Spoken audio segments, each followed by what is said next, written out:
recording by NS Music.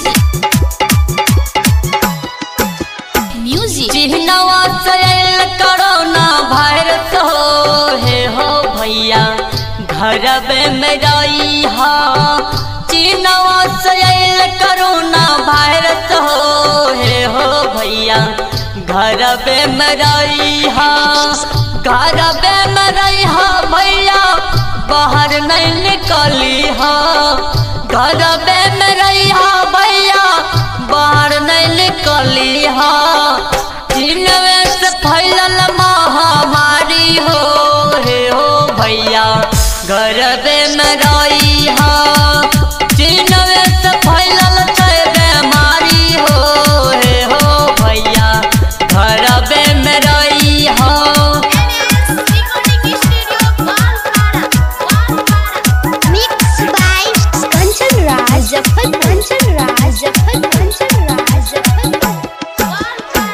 देश विदेश में ही शोर मचल के गरीब अमीर के देखो न सतल के। यह बात रखी हा ध्यान हो भैया घर में रही हा। चिन्हवा से फैलल महामारी हो भैया घर में रही हा।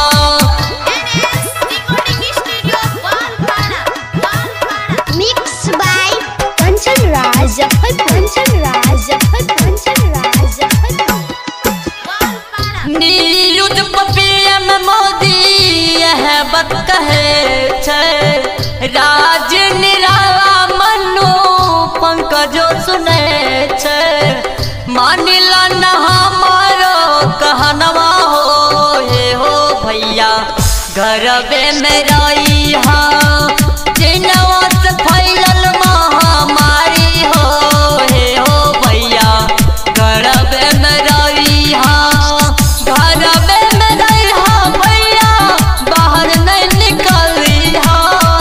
घर में रही हा भैया बाहर नहीं निकली हा।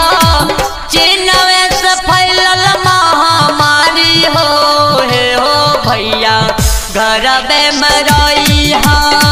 चिन्हवे से फैलल बीमारी हो भैया घर में रही हा। जान छे तो जहान छे भैया।